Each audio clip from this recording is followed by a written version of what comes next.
Hey everybody. One of the things that I think is really important when you learn any skill is you have to learn what the correct names of things are when you're learning the skill and why you use them. So with that end in mind, what we're going to do in this video today is to review the parts of speech, the individual units of English, what they do, and how they're different from Spanish. And when I'm talking about parts of speech, what I'm talking about are things like nouns, prepositions, articles, and adverbs, different words that have different functions when we're constructing sentences and ideas. Now, I typically give this lesson at the beginning of all my Cambridge First and TOEFL and SAT classes, but I figured this is information that could be useful for everybody. So here goes. The first thing we're going to look at today are nouns. Okay, what is a noun? A noun is a person, place, thing, concept, idea, or belief. So let's take a look at some examples of those. Actor, for example, is a position. Hugh Jackman is a proper noun for a particular person. And we know it's a proper noun because there's a capital H on Hugh and a capital J on Jackman. We always capitalize people's names, nationalities, languages, and countries in English because they're specific people and things. You probably wondered about the difference between countable and uncountable nouns. Sugar is a good example of an uncountable noun. Sugar cookies are countable. And just one word about the idea of uncountable nouns. Nouns are typically uncountable for two reasons. The first is that they're mass nouns, things that you have to talk about in specific quantities. The second is because it's a category noun, clothing, mail, furniture. A category noun could be countable in your language, but in English, we usually use it as uncountable. Marxism, an idea of a belief or thinking. Marx Brothers, again, style of comedy, concrete noun.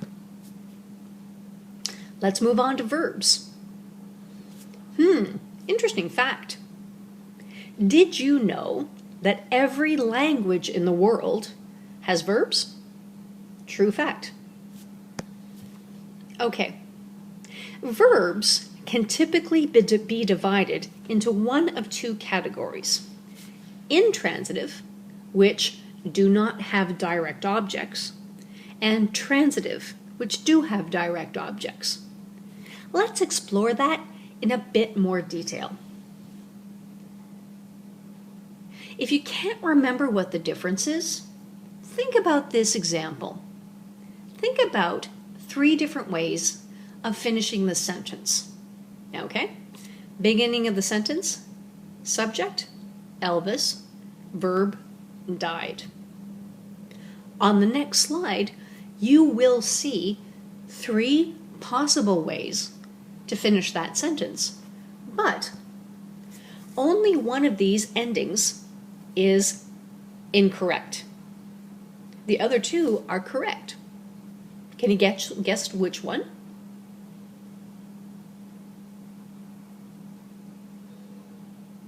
Exactly. C isn't possible because you can't die something. You can die in a place, you can die at a time, but even if you're Elvis and you have bad eating habits, you don't usually die a fried peanut butter and banana sandwich. Because transitive verbs, unlike intransitive verbs like die, show the relationship between the subject and the direct object. So think of it that the verb shows the transition or the relationship between the subject and the direct object. And it's worth remembering as well that not all verbs that are intransitive in Spanish will also be intransitive in English as well, and vice versa. It may be transitive in English but that doesn't mean it's transitive in Spanish. And here's an example that I hear a lot in class. Okay, what do you think? And the student responds, oh, I like. We've got a mistake here. Why? Because I like has to have a direct object after it. You always like something. So to make it grammatically correct in English, you have to put a direct object after the verb in this case, because like is transitive. Another example of a mistake that I often hear. Can you explain me what to do? Explain in this case is intransitive because you explain something inside a question. You don't explain a person. One other really important difference between types of verbs in English are the differences between mental verbs and action verbs. Take a look at the examples that I've got here on the slide for a moment. When I talk about actions and I talk about running, pushing, throwing, you can see those activities in your mind. You can see the beginning, the middle, and the end of an activity when someone's doing it. But if you're thinking of a mental verb, you don't really observe the beginning, middle, and end of someone understanding. They understand or they don't understand. There isn't really a progress. There isn't a process or a progression. And this is important to remember that in English, any verb that happens in your brain, you don't use in an ing form. So any mental verbs cannot be used in continuous tenses. Why? Simply because you cannot see the beginning, the middle, or end. There's no development of a specific action. It's either there or it's not there. So these kinds of verbs are never used in continuous tenses. There's no development, which means that there's no progression with a mental verb, and there's no sense of continuation. So those mental verbs never used in ing forms. And while we're on the topic of phrasal verbs, I just want to address the thing about phrasal verbs. If you're doing the first certificate or any kind of certification in English, you know that phrasal verbs are informal, they're more common in spoken English, and that there are usually more formal one-word alternatives. But I'd like to mention something else. Don't get too stressed out about phrasal verbs. Why? You have other problems. And most of the misunderstandings that I hear are not due to phrasal verbs. Phrasal verbs are not your biggest problem. All right, let's move on to the more fun stuff in English. Let's move on to adjectives. Adjectives are the words that describe or give us more information about nouns or noun phrases. But unlike some languages, adjectives cannot replace nouns. Here's what I mean when I say that. Okay? Take a look at these two sentences.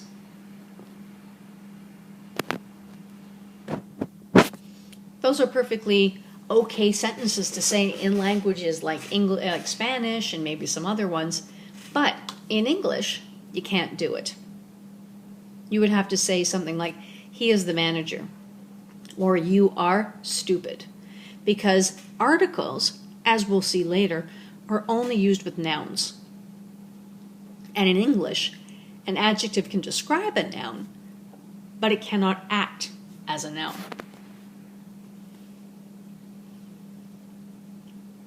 Now, it's important to be able to use adverbs with adjectives, but I just want to mention one thing about adjectives as well.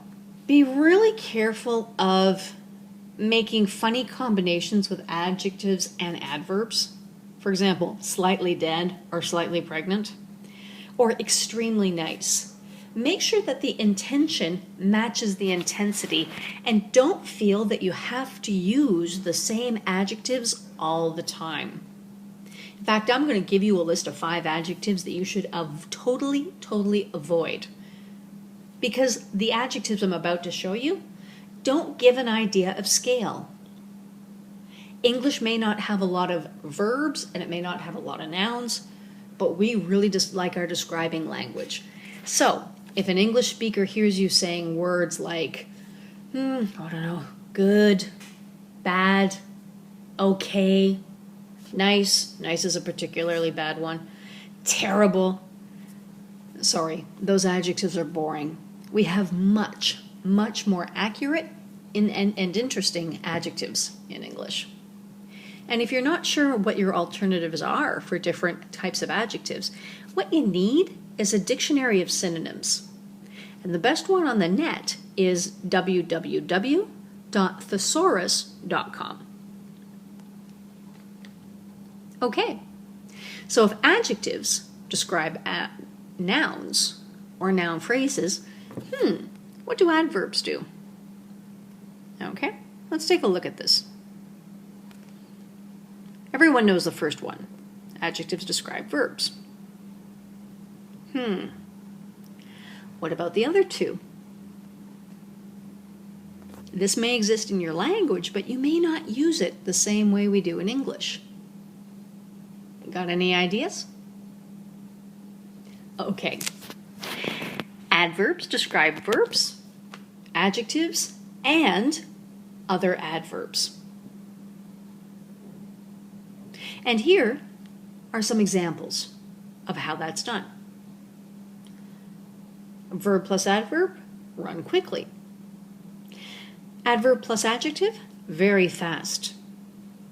Adverb plus adverb, very infrequently. Okay.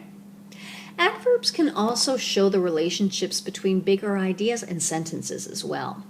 For those of you who are doing the TOEFL, the first, the advanced, or proficiency, conjunctive adverbs are your friend because they'll show how the sentence relates to the other information inside the paragraph.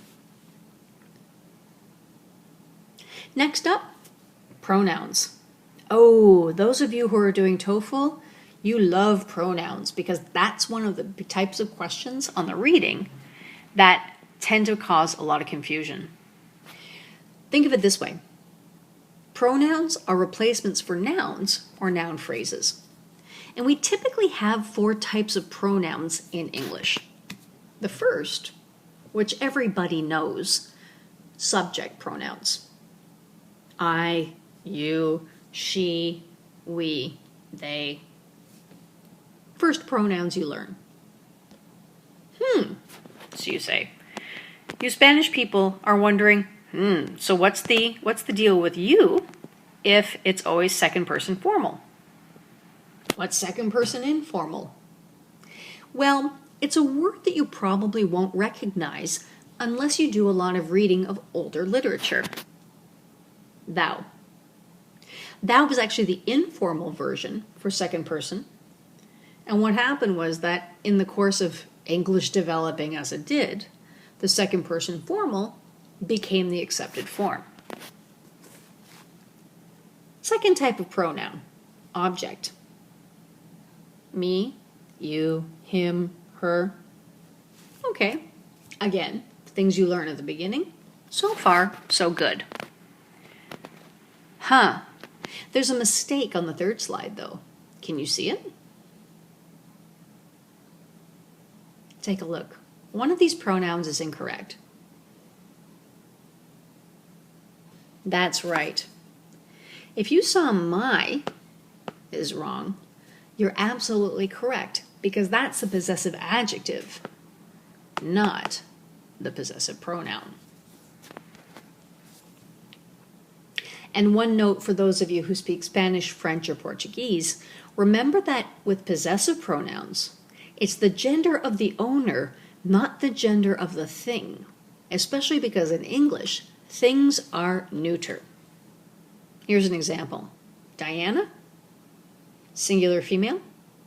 Car, singular neutral. That's Diana's car. That's her car. So even if car is masculine in your language, in English it doesn't matter because we're talking about Diana, not the car. Here's another example. That's Robert's mom. That's his mom. Again, we're thinking about the relationship with Robert, not the mom. Fourth type of pronoun, important for those of you who need to develop your writing, are relative pronouns. And I just want to tell you a quick thing about this thing with whom and who, because people ask a lot of questions about it. Here's what I hear now that I'm living back in an English-speaking society. The technical description, why they're different. Who is the subject? Whom is the object? Reality? Everyone says who. Some people care. People who are very picky about grammar care about this sort of thing. Truth is, almost everybody says who. Ooh, number 6. This one's everybody's favorite. Prepositions. Yes, I can hear you all swearing right now about prepositions. I'm not going to get into all the ideas of prepositions because there's a prepositions video on this account. But here's a basic overview of what to think about when you think about prepositions. All right. Yes, I know everybody hates prepositions. Everybody hates prepositions in any language. It's not just English. Here's how to make it easier. Prepositions show the time, space, and quantity relationships of nouns and nouns and other nouns, provided that the nouns do not move. Prepositions are typically used with time,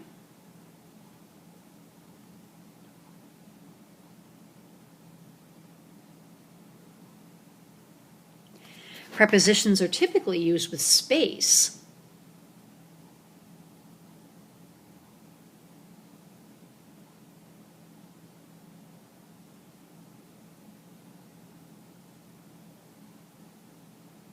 and especially with uncountable nouns, you see prepositions used a lot with quantity, especially with the word of. And here are some examples of using of with uncountable nouns, or plural nouns in the case of news and jeans. If you'd like more information about prepositions, be sure to check out my prepositions video here on YouTube. It's called Basic Help with Prepositions. Okay, we're getting to the end here. Articles. Interestingly enough, not every language has articles. Some languages like Czech, for example, don't have articles, but they have things that do the same, that have the same function. Basically, an article is a way of determining, do you know which one I'm talking about, or am I talking about things generally? If I'm just giving a general example of one kind of thing, or I'm talking about something and I'm not being specific, I use a or an. But if I need you to understand exactly which one I mean, and it's not something that's already specific, like a proper noun, then I'll use the, especially if it's a quantity or there's an adjective in the description. A good example of this is geographic names. Boston. I say Boston, you think of one particular city probably. An article is not necessary. What is Boston? Boston is a city. It's one example of a general category. Where is Boston? It's in the United, note the adjective, United States of America. Generally speaking, geographic places don't take articles unless there's an adjective in the name. United is a perfect example. The United Kingdom, the United States, the United Arab Emirates, all of those, exactly, you don't know which one I'm talking about unless I use the and the adjective that describes the thing.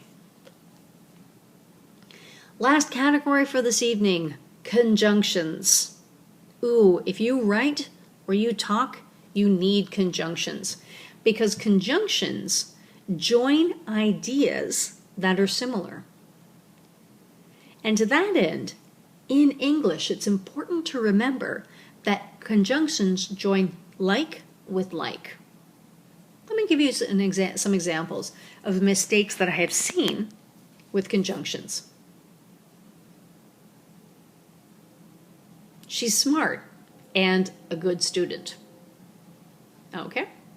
Not technically correct, because smart is an adjective.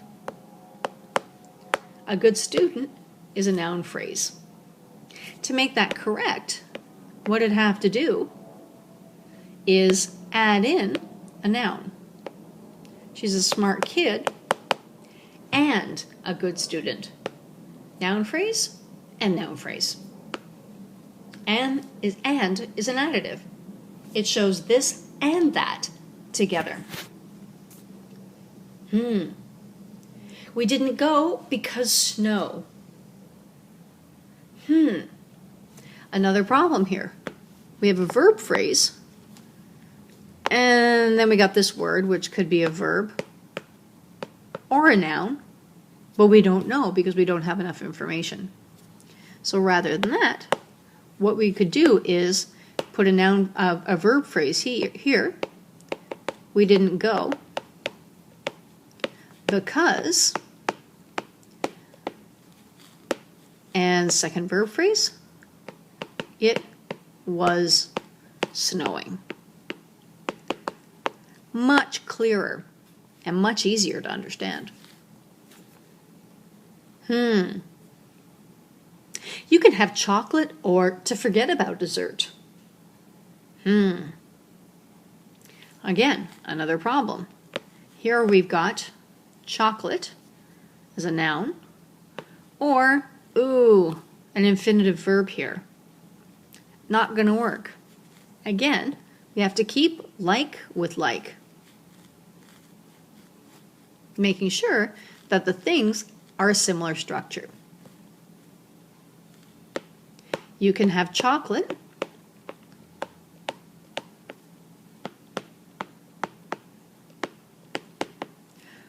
or you can forget about dessert. Similar has to go with similar.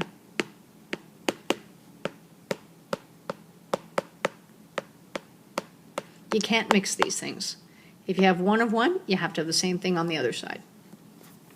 Remember, always like with like. The most common conjunctions that you're going to see are and, but, because, or, and yet. Okay, that's about the end of it. So, thanks for sticking with me again. All right, again, feel free to come visit the blog anytime you like. Now that it's summer, hopefully I'll be able to update it a little bit more. The address, yeah, I know my own blog address, I promise.